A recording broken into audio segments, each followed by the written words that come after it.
Hello students, आज हम discuss करने वाले हैं कैल्शियम के कंपाउंड के बारे में। तो सबसे पहले हम डिस्कस करेंगे कैल्शियम ऑक्साइड या इसे हम क्विक लाइम भी कहते हैं।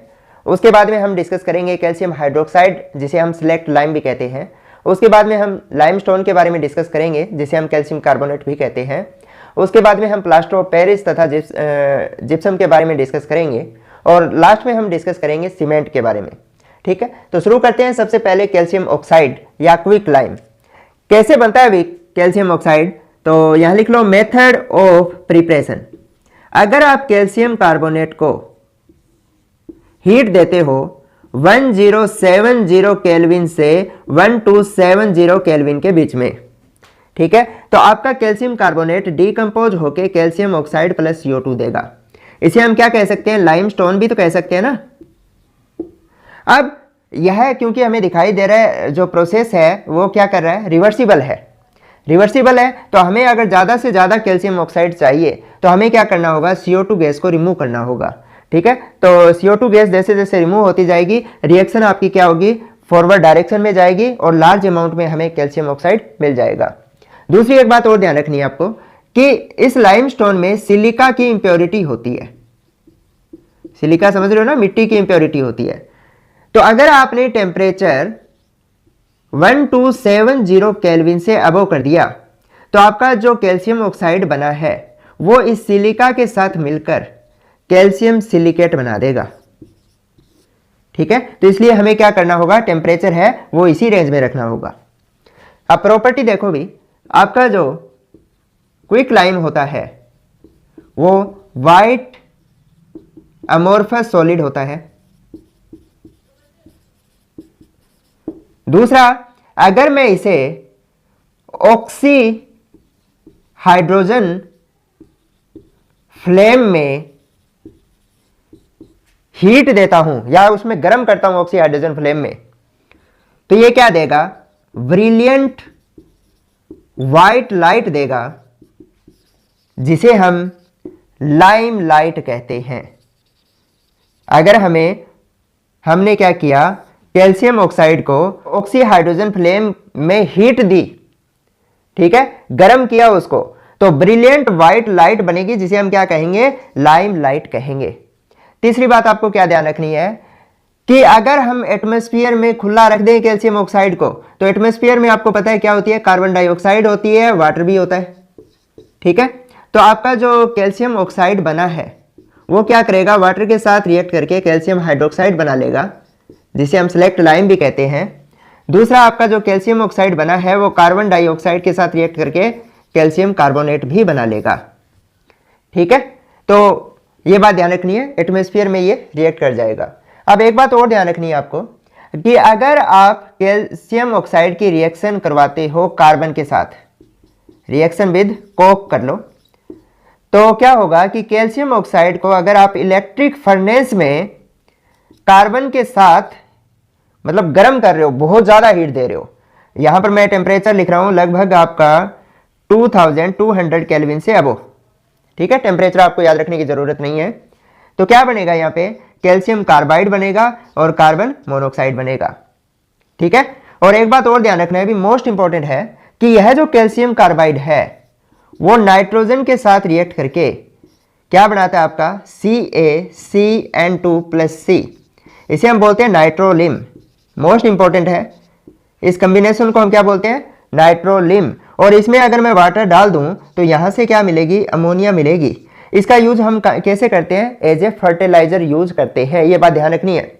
और अगर मैं कैल्शियम कार्बाइड में वाटर डाल दूं तो मैं ये रिएक्शन करवा चुका हूं आपको, यहां क्या मिलेगा मुझे, C2H2 एसिटाइलिन गैस मिलती है। ठीक है, दूसरा क्या होता है आपका, जो कैल्शियम ऑक्साइड है इसकी अगर मैं रिएक्शन करवा दूं, यहां लिख देता हूं, रिएक्शन विद अमोनियम साल्ट। अगर मैं कैल्शियम ऑक्साइड की रिएक्शन अमोनियम साल्ट के साथ करवाता हूं तो अमोनिया गैस मिलेगी प्लस आपका कैल्शियम क्लोराइड बनेगा प्लस वाटर मिलेगा। ठीक है, तो ये रिएक्शन है कैल्शियम ऑक्साइड की, नोट करो फिर आगे बढ़ते हैं। नेक्स्ट रिएक्शन है, अगर मैं कैल्शियम ऑक्साइड की रिएक्शन HCl के साथ करवाता हूं तो कैल्शियम क्लोराइड बनता है प्लस वाटर बनेगा। इसी तरह अगर मैं कैल्शियम ऑक्साइड की रिएक्शन फॉस्फोरस पेंटा ऑक्साइड के साथ करवाता हूं, ये डाइमर है अभी, तो क्या बनेगा? कैल्शियम फॉस्फेट बनेगा। ये बात ध्यान रखनी है आपको। इसी तरह अगर मैं कैल्शियम ऑक्साइड की रिएक्शन सल्फर डाइऑक्साइड के साथ करवाता हूं तो कैल्शियम सल्फाइट बनेगा। यानी आप देख पा रहे हो ये एसिड है, ये एसिडिक ऑक्साइड है, ये भी एसिडिक ऑक्साइड है। यानी यह क्या है? एक बेसिक ऑक्साइड है जो आपके एसिड एंड एसिडिक ऑक्साइड के साथ आसानी से रिएक्ट कर जाएगा। ठीक है, अब इसके बाद में आते हैं कि यूज क्या है क्विक लाइम के, तो ये आप एनसीईआरटी से पढ़ोगे भी। मेनली यूज क्या होता है इसका? कैल्शियम ऑक्साइड का हम सीमेंट बनाने के लिए यूज करते हैं, जो कंस्ट्रक्शन वगैरह में यूज किया जाता है। इसके अलावा मेटलर्जी में यह फ्लक्स के रूप में भी यूज किया जाता है। इसके अलावा जो शुगर की प्योरिफिकेशन है उसमें यूज करेंगे, डाई स्टफ बनाने के लिए यूज करेंगे। तो इसके बहुत सारे यूज हैं जो आप एनसीईआरटी से आराम से पढ़ सकते हो, नोट करो। नेक्स्ट हम करने जा रहे हैं कैल्शियम हाइड्रोक्साइड, जिसे हम सेलेक्ट लाइम भी कहते हैं और जिसका फॉर्मूला आपके सामने लिखा हुआ है। कैसे बनता है भाई? पहले लिखो मेथड ऑफ प्रिपरेशन। क्या करोगे आप? क्विक लाइम में अगर वाटर डालते हो तो आपका सेलेक्ट लाइम बनता है। और ये प्रोसेस क्या होता है? एक्सोथर्मिक होता है, यानी हीट प्रोड्यूस होगी। कैसे होगा भी ये प्रोसेस? आपका क्विक लाइम है वो लंप की फॉर्म में पाया जाता है। उसमें अगर आप वाटर डालोगे तो वो लंप है वो डिसोसिएट हो जाएंगे। ठीक है, और जब डिसोसिएशन होगा तो वहां पे हिसिंग साउंड प्रोड्यूस होगी। ठीक है, और साथ में क्या होगी? हीट प्रोड्यूस होगी। वो हीट क्या करेगा? जो आपने स्मॉल अमाउंट में वाटर डालना है, तो जो आपने वाटर डाला है उसको स्टीम में कन्वर्ट कर देगा। ठीक है, तो वाटर मतलब आपका क्या हो गया? वेपोराइज हो गया। और पीछे आपका क्या होगा? व्हाइट कलर का स्लेक्ट लाइम मिल जाएगा आपको। और इस प्रोसेस को हम कहते हैं स्लैकिंग ऑफ लाइम। रिपीट कर देता हूं, क्या था भाई? आपका जो क्विक लाइम है लंप की फॉर्म में है, उसमें आपने स्मॉल अमाउंट में वाटर डाला। वाटर डालोगे तो लंप क्या होंगे? डिसोसिएट होंगे, जिससे हिसिंग साउंड प्रोड्यूस होगा। ठीक है, और इसके साथ क्या होगा? यह प्रोसेस एक्सोथर्मिक है, तो हीट प्रोड्यूस होगी, तो जो वाटर है वो स्टीम की फॉर्म में वेपोराइज हो जाएगी। और जो आपका व्हाइट कलर का कंपाउंड मिलेगा उसे हम क्या कहते हैं? इस प्रोसेस को हम क्या कहते हैं? स्लैकिंग ऑफ लाइम कहते हैं। और जो व्हाइट कलर का जो आपका कंपाउंड मिला है उसे हम क्या कहेंगे? स्लैक्ट लाइम कहेंगे। अब दूसरा मेथड है इसकी प्रिपरेशन का। अगर आप कैल्शियम क्लोराइड को कास्टिक सोडा के साथ ट्रीट करवा देते हो तो भी आपका calcium hydroxide plus sodium chloride मिलेगा आपको। ठीक है, तो ऐसे भी हम ऑब्टेन कर सकते हैं। दूसरा एक बात और ध्यान रखना भी, जैसे कैल्शियम ऑक्साइड और सोडियम हाइड्रोक्साइड है, इस मिक्सचर को हम क्या कहते हैं? सोडा लाइम कहते हैं। ये बात याद रखना, क्योंकि ये कास्टिक सोडा है, सोडा कास्टिक सोडा यहाँ आ गया, और लाइम क्विक लाइम, तो लाइम यहाँ, इसको हम क्विक सोडा लाइम कहते हैं, जो आप ऑर्गेनिक रिएक्शंस में इसका यूज करते हो भाई। और इसकी प्रॉपर्टी क्या होगी? पहली प्रॉपर्टी तो ये है कि ये व्हाइट कलर का अमोर्फस सॉलिड होता है। दूसरा, आपके सेलेक्ट लाइम का वाटर के अंदर जो सस्पेंशन होगा उसे हम मिल्क ऑफ लाइम कहेंगे। Suspension of select lime in water क्या कहलाएगा? मिल्क ऑफ लाइम कहलाएगा। और जो क्लियर सॉल्यूशन होगा वाटर के अंदर, clear solution in water of किसका? सेलेक्ट लाइम का, उसे हम क्या कहेंगे? लाइम वाटर कहेंगे। मोस्ट इंपॉर्टेंट है, भी ध्यान रखना है आपको कि सेलेक्ट लाइम का वाटर के अंदर जो सस्पेंशन मिलता है आपको उसे तो हम मिल्क ऑफ लाइम कहते हैं। और उसको फिल्टर करने के बाद में जो क्लियर सॉल्यूशन मिलेगा उसे हम क्या कहेंगे? लाइम वाटर कहेंगे। अब एक बात और ध्यान रखो भी, आपका जैसे कैल्शियम हाइड्रोक्साइड है तो ये क्या होता है? बेसिक होता है। तो बेसिक है तो ये एसिड से आसानी से रिएक्ट कर लेगा। जैसे HCl के साथ रिएक्ट करेगा तो यह कैल्शियम क्लोराइड बनाएगा प्लस वाटर बनाएगा। इसी तरह से कैल्शियम हाइड्रोक्साइड है तो ये तो एसिड से किया, एसिडिक ऑक्साइड से भी तो आसानी से ये रिएक्ट कर लेगा। जैसे मैंने इसकी रिएक्शन करवा दी सल्फर ट्राइऑक्साइड से, तो क्या बन जाएगा? कैल्शियम सल्फेट बनेगा प्लस वाटर मिलेगा। तो एक बार नोट करो, फिर आगे बढ़ते हैं। नेक्स्ट है, अगर मैं कैल्शियम हाइड्रोक्साइड को हीट देता हूं तो कैल्शियम ऑक्साइड बनता है प्लस वाटर बनता है, ठीक है। और ध्यान रखना भी टेम्परेचर 700 केल्विन से अबव होगा। दूसरा, अगर आप कैल्शियम हाइड्रोक्साइड के सॉल्यूशन से क्लोरीन गैस पास करोगे तो कैल्शियम क्लोराइड बनेगा प्लस कैल्शियम हाइपोक्लोराइट बनेगा प्लस वाटर बनेगा। तो ये जो कैल्शियम क्लोराइड और कैल्शियम हाइपोक्लोराइट है, ये क्या है, ब्लीचिंग पाउडर के कॉन्स्टिट्यूट है। इसके अलावा अगर आप कैल्शियम हाइड्रोक्साइड में से CO2 गैस पास करते हो, यानी मोस्ट इंपॉर्टेंट है, क्वेश्चन आ जाता है कि अगर आप लाइम वाटर में से CO2 गैस पास करोगे तो क्या होगा, मिल्कीनेस अपीयर होगी। तो यह मिल्कीनेस किसकी वजह से होती है, तो साफ दिखाई दे रहा है आपको, ये एसिडिक गैस है और ये बेसिक है। तो एसिड बेस आपस में रिएक्ट करेंगे तो क्या होगा, सोल्ट प्लस वाटर बनेगा, यानी यहां कैल्शियम कार्बोनेट बनता है जो वाटर में इनसॉल्युबल है, जिसकी वजह से मिल्कीनेस अपीयर होगी। अब एक बात और ध्यान रखनी है कि ये जो CO2 दी थी हमने, वो लिमिटेड अमाउंट में देंगे।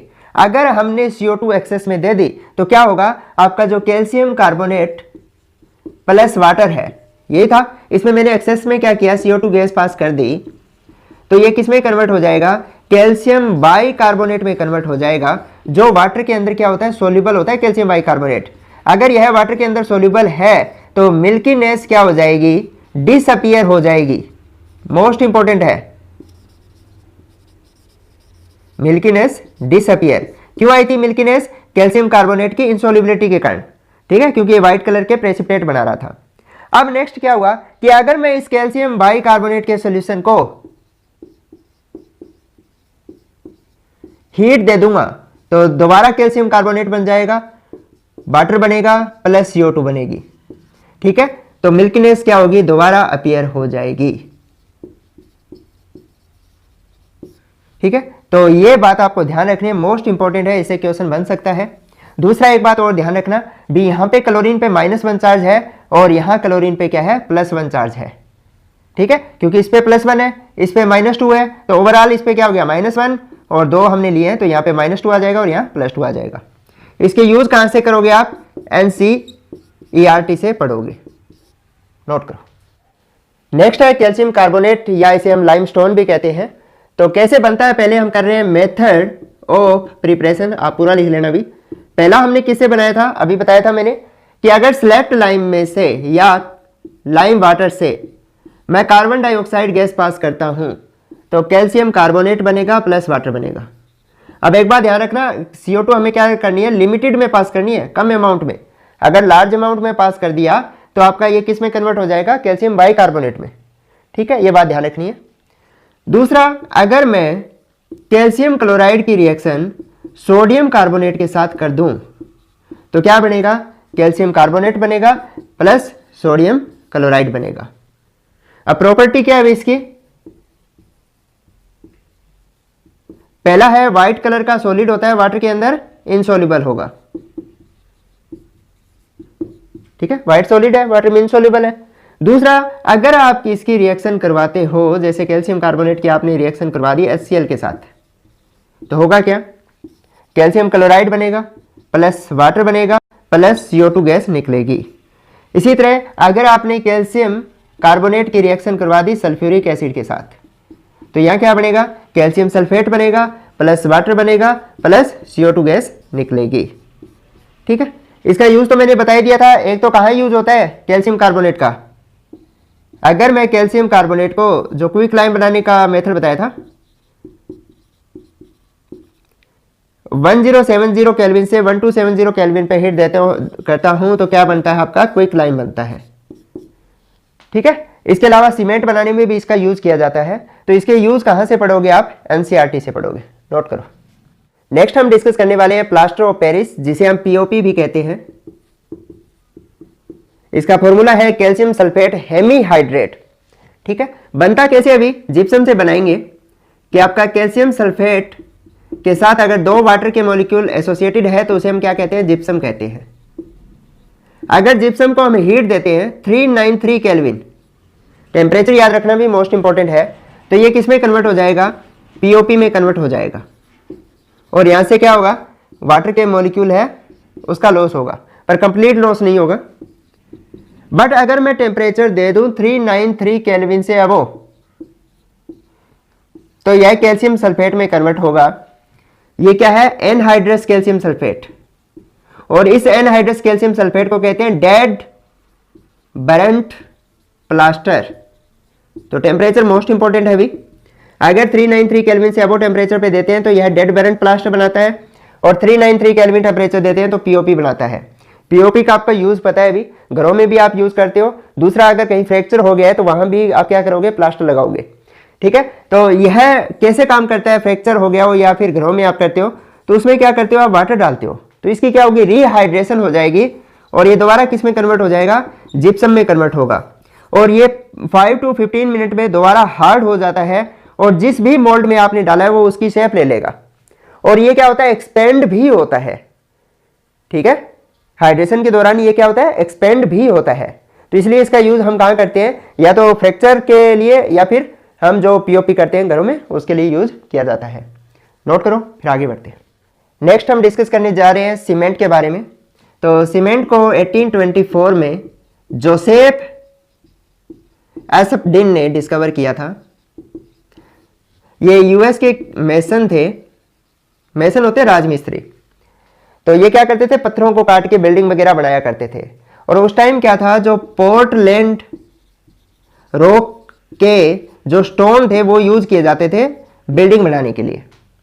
तो इन्होंने क्या पाया कि लाइमस्टोन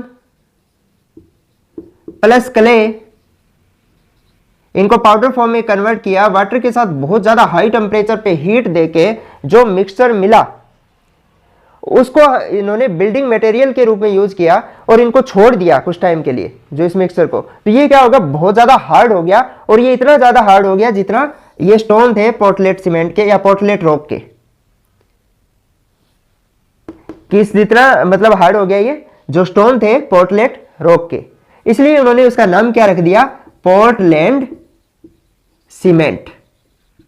ठीक है, उन्होंने कहा ये अल्टरनेट है, हम ये मिक्सर भी इन स्टोन की बजाय यूज कर सकते हैं। ये उतने ही हार्ड है जितने हमें पोर्टलेट रॉक से स्टोन मिले हैं वो हार्ड थे। ठीक है, तो इस तरह से सीमेंट की डिस्कवरी हुई।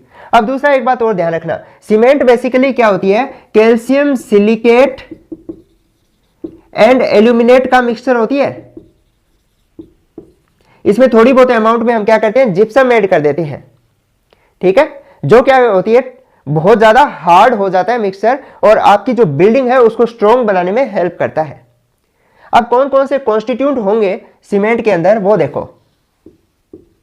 कॉन्स्टिट्यूंट ऑफ सीमेंट, मेन इसमें होता है कैल्शियम ऑक्साइड यानी लाइम कहेंगे ना, ये होता है आपका 50 to 60%। इसके अलावा इसमें होता है सिलिका 20 to 25%।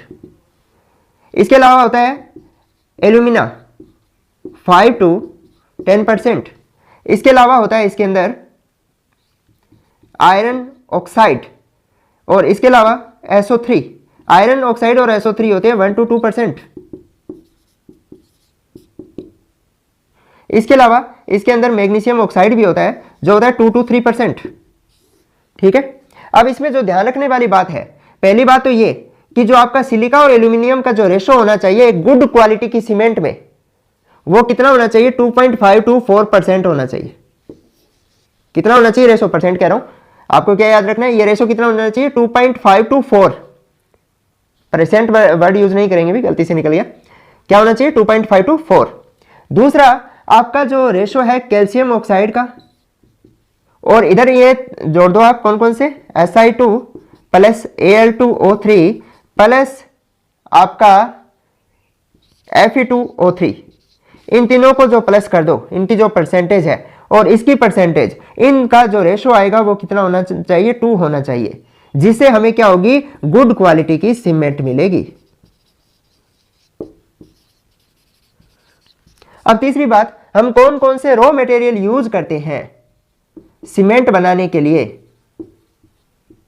तो एक तो आपका लाइमस्टोन है, कैल्शियम कार्बोनेट होता है ना। दूसरा हम क्ले यूज करेंगे, और तीसरा यूज क्या करते हैं? इसके अंदर जिप्सम डालते हैं। इसके अलावा थोड़ी बहुत अमाउंट में हमें MgO मैग्नीशियम ऑक्साइड चाहिएगा, और कुछ अमाउंट में हमें क्या चाहिएगा, Fe2O3 चाहिएगा। ठीक है, मेन जो रॉ मटेरियल है लाइमस्टोन, क्ले एंड जिप्सम।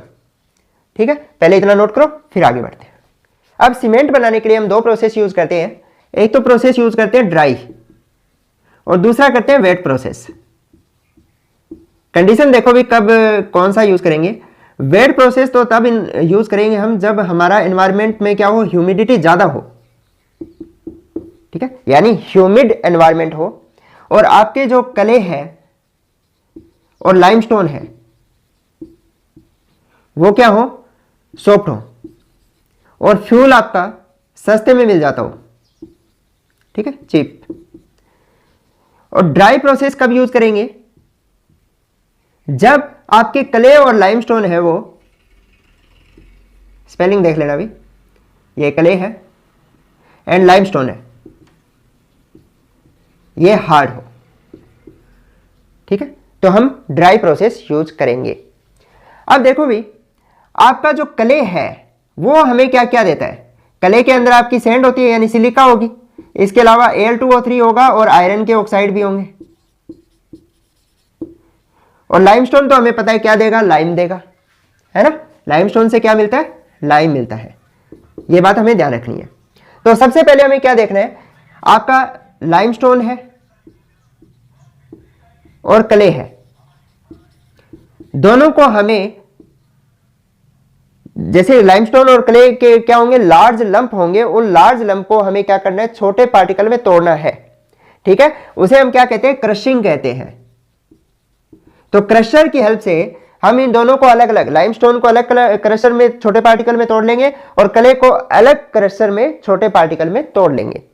ठीक है, छोटे पार्टिकल में तोड़ लिया। अब हमें नेक्स्ट प्रोसेस क्या करना है कि क्रशिंग होने के बाद में इनका 3:1 रेशो में इनको एक दूसरे के साथ डालनी है और फिर पल्वराइजेशन करनी है। पल्वराइजेशन का मतलब क्या होता है, इनको हमें अब क्या करना है, फाइन पाउडर में कन्वर्ट कर लेना है। ठीक है, अब एक बात और ध्यान रखना कि अब जब आप वेट प्रोसेस यूज करोगे तो क्ले की आप वॉशिंग करोगे। क्या करोगे, क्ले की वॉशिंग करोगे ताकि उसमें कोई फॉरेन पार्टिकल है वो रिमूव हो जाए, अनडिजायर्ड पार्टिकल है वो रिमूव हो जाए। उसके बाद में क्या करोगे, clay plus limestone plus water डालोगे और ये जो आपका सोल्यूशन बनेगा यानी स्लरी बनेगी, इसमें क्या होगा, 40% वाटर होना चाहिए कम से कम। वेट प्रोसेस में क्या होगा, जो स्लरी बन रही है किसकी, limestone plus clay plus water की, उसमें क्या होगा, 40% वाटर होगा। और जो आपका ड्राई प्रोसेस है, ये वेट प्रोसेस के लिए था, ड्राई प्रोसेस में क्या करोगे, आप क्ले प्लस लाइमस्टोन को मिक्स करोगे। ठीक है, उसमें वाटर नहीं डालोगे, वो ही क्या रहेगा, पाउडर फॉर्म में रहेंगे क्ले और आपके जो लाइमस्टोन है। ठीक है, उसे हम क्या कहते हैं, ड्राई मील कहते हैं। ठीक है, अब हमें नेक्स्ट प्रोसेस क्या करना है, चाहे आपका ड्राई मील हो चाहे स्लरी हो, इसको हम ले जाएंगे रोटरी किल्न में। ये आपकी, मान लो, मेरे डायग्राम अच्छे नहीं है, आप अच्छे बना लेना भी, ये मान लो आपकी रोटरी किल्न है। क्या ये रोटरी किल्न, मतलब एक तरह से भट्टी है ये। ठीक है, और भट्टी में यहां हमें चार्ज को इंट्रोड्यूस करने के लिए, चार्ज समझ रहे हो ना, जो भी आपकी ये स्लरी है वेट प्रोसेस के लिए, तो, और ड्राई में क्या होगी, ड्राई प्रोसेस के लिए ड्राई मील होगी, तो वो डाल दोगे आप। डालोगे तो यहां क्या लगा हुआ है, स्क्रू कन्वेयर लगा हुआ है, इसे हम हॉपर बोलते हैं। क्या बोलते हैं इसे, हॉपर। और यहां क्या लगा हुआ है, स्क्रू कन्वेयर। ठीक है, तो ये खोल देंगे यहां से, तो आपका जो भी स्लरी वगैरह इसके अंदर आ जाएगी। ये जो रोटरी किन है ये स्टील की बनी होती है और ये 150 to 200 फीट लंबी होती है। ठीक है, और इसकी जो डायमीटर है वो 10 फीट के लगभग होगी। और इसके अंदर क्या होती है, फायर ब्रिक लगी होती है। इसके अंदर क्या होगी, फायर ब्रिक्स लगी हुई होती है, यानी ज्यादा टेम्परेचर को ये सहन कर सके उसके लिए। और इधर से क्या करेंगे, हम हीट देनी है, तो यहां कोयला भरा हुआ है। क्या है यहां पर, कोल डस्ट। ठीक है, और यहां से क्या आ रही है, एयर आ रही है आपकी। तो यहां से कोयला जल रहा है, फ्यूल का काम कर रहा है, एयर आएगी तो ये हीट को क्या करेगी, अंदर ले जाएगी। तो सबसे ज्यादा टेम्परेचर कहाँ होगा, यहाँ होगा, और जैसे जैसे दूर जाता जाएगा टेम्परेचर क्या होगा, कम होता जाएगा। ये बात आपको ध्यान रखनी है। जैसे आपने देखा होगा लकड़ियां हम जलाते हैं तो सबसे ज्यादा हीट कहाँ आती है, बिल्कुल उसके नजदीक। जैसे जैसे दूर जाते जाएंगे हीट क्या होगी, कम होती जाएगी, टेम्परेचर कम होता जाएगा ना। तो ये सबसे गर्म जोन होता है, यहाँ टेम्परेचर होता है 1770 से 1870 केल्विन के लगभग। ठीक है, लोअर पार्ट है ये, इसको क्या कहेंगे हम, लोअर पार्ट।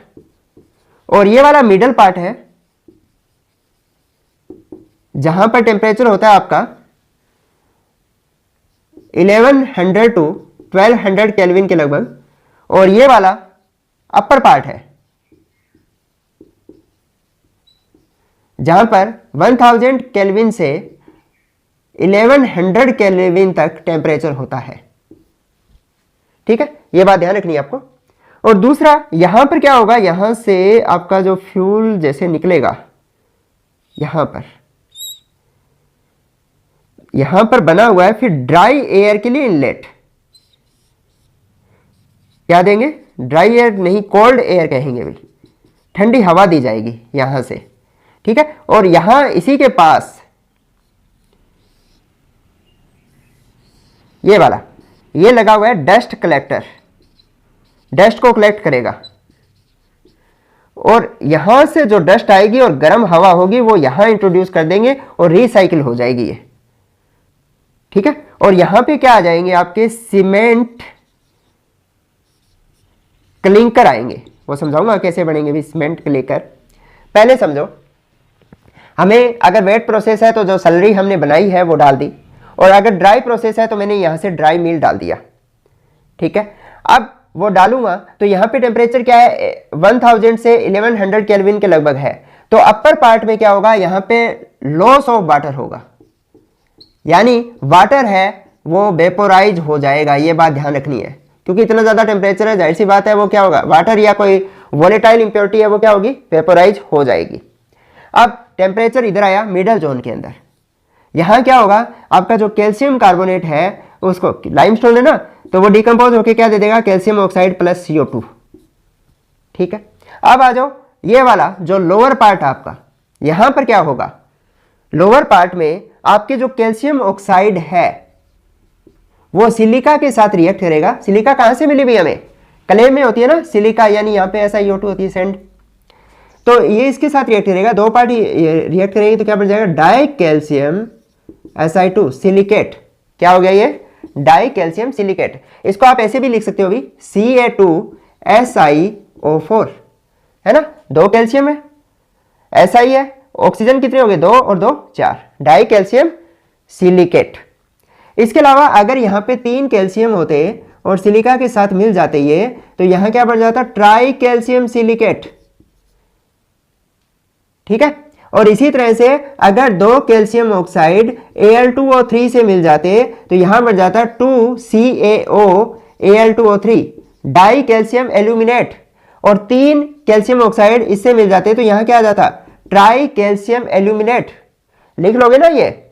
और इसी तरह से एक रिएक्शन और लिख देता हूं, अगर यहां मिल जाता calcium oxide plus Fe2O3 plus, और ये 4 होते तो क्या होगा, 4CaO टेट्रा कैल्शियम, और ये वाला मैं यहां लिख देता हूं Al2O3 एल्यूमिनो Fe2O3 फेराइट। तो यहां क्या मिल जाता, टेट्रा कैल्शियम एल्यूमिनो फेराइट। ठीक है, तो ये यहां पे क्या हो रही है, एक तरह से रिएक्शंस हो रही है। अब यहां पर टेम्परेचर हमें पता बहुत ज्यादा है लोअर पार्ट पे, तो इसका क्या होगा 10 to 20%, यानी 20% जो आपका मास आया है वो क्या होगा, मेल्ट हो जाएगा। तो अब 20% तो मेल्ट हो गया, बाकी क्या है, अनमेल्टेड है, मतलब सॉलिड फॉर्म में है। तो ये मेल्ट है वो सॉलिड के इर्द गिर्द एक लेयर बना लेगा, जिससे आपके क्या बन जाएंगे, क्लिंकर बनेंगे। छोटे छोटे क्या होंगे, जैसे आपके एग के साइज के, या छोटे आपकी जो मटर के दाने होते हैं उनके साइज के क्लिंकर्स बन जाएंगे, छोटे छोटे पार्टिकल। ये क्या था, बिल्कुल जो फाइन पाउडर डाला है हमने यहाँ पे। ठीक है, फाइन पाउडर की स्लरी डाली है, या फिर ड्राई प्रोसेस है तो बिल्कुल फाइन पाउडर डाला है। तो अब ये क्या हो गए, क्लिंकर्स बन गए हैं। वो क्लिंकर यहां से अगर नीचे की तरफ आएंगे तो यहां से हमने क्या दी, कोल्ड एयर, तो वो ठंडे होंगे और इन ठंडे क्लिंकर को हम यहां कलेक्ट कर लेंगे। ठीक है। अब उसमें क्या करेंगे, यहां पे 1 to 2% जिप्सम डाल देंगे। ठीक है, जिप्सम की अमाउंट मैं अभी बताऊंगा आपको, लगभग ये मेरे ख्याल में 2 to 3% डालते हैं। कितनी डालेंगे, 2 to 3% जिप्सम डालेंगे। तो जिप्सम डाल के उसको हम क्या करेंगे, फाइन पाउडर में कन्वर्ट कर लेंगे, ग्राइंडिंग करेंगे उनकी। ठीक है, तो उस ग्राइंडिंग के बाद में उनको हम क्या करेंगे, क्लिंकर की हमने ग्राइंडिंग कर ली, जिप्सम डाल दिया, अब उनको बैग में पैक कर लेंगे और वो यूज करेंगे। ठीक है, तो इस तरह से हमें क्या मिलती है, सीमेंट मिलती है। अब जिप्सम का यूज क्या है, जिप्सम क्या करता है, जो सीमेंट सेट होती है उसके टाइम को इंक्रीज कर देता है। ठीक है, सीमेंट के सेटिंग टाइम को इंक्रीज करने के लिए जिप्सम डालते हैं, मोस्ट इंपॉर्टेंट है। ठीक है, क्वेश्चन बनता है, या हम ये कह सकते हैं सीमेंट के सेटिंग के प्रोसेस को स्लो कर देता है। ठीक है, जिससे क्या होगा, उसमें जो स्ट्रेंथ है सीमेंट की वो और बढ़ सके। सीमेंट की सेटिंग की स्ट्रेंथ को हमें क्या करना है, और बढ़ाना है। वो कैसे बढ़ाएंगे, जिप्सम डाल के। ठीक है, और आपको यहां से तो पता ही चल गया था, कोल्ड डस्ट था, उसको हमने हीट दी थी, एयर की हेल्प से हम क्या दे रहे हैं, हीट आगे तक जा रही है। तो पहले ये नोट करो, फिर आगे बढ़ते हैं। अब बात करें हम सेटिंग ऑफ सीमेंट की। अब देखो भी, सीमेंट बनने के दौरान कौन कौन से कॉन्स्टिट्यूट बने हैं। एक मैंने आपको बताया था डाई कैल्शियम सिलिकेट बना, एक बना आपका ट्राई कैल्शियम सिलिकेट, एक बना आपका ट्राई कैल्शियम एल्यूमिनेट। ठीक है, जो मोस्ट इंपॉर्टेंट है वो डिस्कस कर रहा हूं पहले में। आपका ये जो ट्राई कैल्शियम सिलिकेट है, इसको ऐसे भी लिख सकते हैं क्या, हाँ ये सही है भी, हाँ इसको क्या ऐसे लिख सकते हैं, ये CA3SiO5 है ना, 3 कैल्शियम हो गए, SI हो गया, और O2 यहां पे है, 3 यहां पे, 5 हो गया। यहां भी इसको मैंने आपको अभी बताया था, CA2SiO कितने, 2 ऑक्सीजन यहां है, 2 यहां है, O4। और इसको कैसे लिखेंगे, CA3 एल्यूमिनियम कितने हैं, 2 ऑक्सीजन कितने हो गए, 6। ठीक है, तो आपका ये जो ट्राई कैल्शियम सिलिकेट है, ये क्या करता है, क्विकली सेटिंग ऑफ सीमेंट में हेल्प करता है। यानी सीमेंट आपकी जल्दी ही सेट इसी की वजह से होती है। ठीक है, और ये जो कंसिडरेबल स्ट्रेंथ प्रोवाइड करता है सीमेंट को, with in a few days, कुछ ही दिनों में यह बहुत ज्यादा स्ट्रेंथ प्रोवाइड कर देगा। इसके अलावा दूसरा ये भी मोस्ट इंपॉर्टेंट है, ट्राई कैल्शियम एल्यूमिनेट। ये क्या करता है, इंस्टेंटेनियसली सेटिंग में हेल्प करेगा सीमेंट की। आपने सीमेंट जो लगाई है इंटों के बीच में, ब्रिक्स के बीच में, तो वो हाथों हाथ सेट किसकी वजह से होती है, ट्राई कैल्शियम एल्यूमिनेट की वजह से होती है, और ये भी क्विक सेटिंग में हेल्प कर रहा है। ठीक है, और दूसरी जो आपकी इंटरनल स्ट्रेंथ जो प्रोवाइड करता है सीमेंट को, वो ट्राई कैल्शियम एल्यूमिनेट ही करता है, ये बात ध्यान रखनी है। और ये क्या करेगी, ये स्लो सेटिंग में हेल्प करती है, यानी ये टाइम ले लेती है, महीने 2 महीने इस तरह से, है ना, मंथ एंड सो ऑन। यानी आपने आज मकान बनाया है, उसमें सीमेंट लगा दी, तो वो टाइम के साथ क्या होगी, और मजबूत होती जाएगी। वो कौन कर रहा है, डाई कैल्शियम सिलिकेट कर रहा है।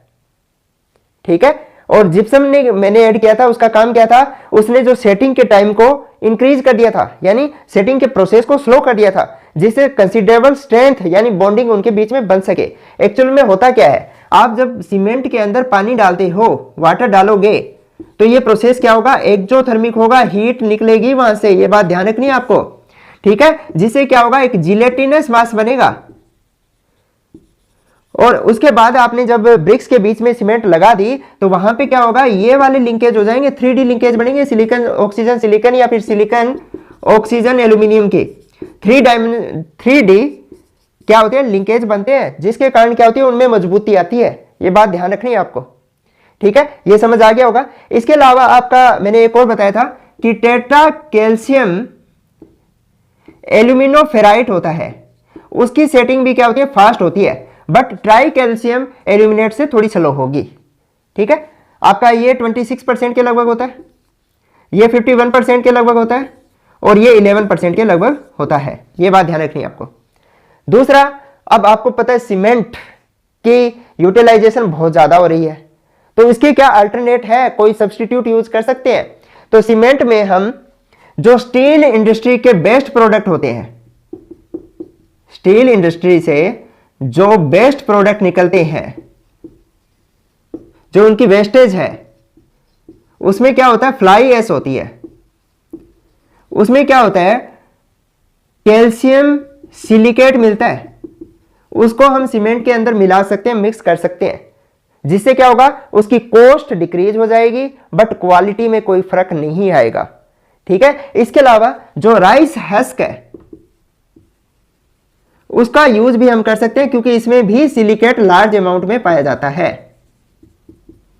ठीक है, तो सीमेंट में इसका यूज कर सकते हैं। तो ये मेरी तरफ से कंपाउंड्स ऑफ कैल्शियम कंप्लीट हुआ। सीमेंट का भी हमने डिटेल में डिस्कस कर लिया है। मिलते हैं जल्दी। All the best.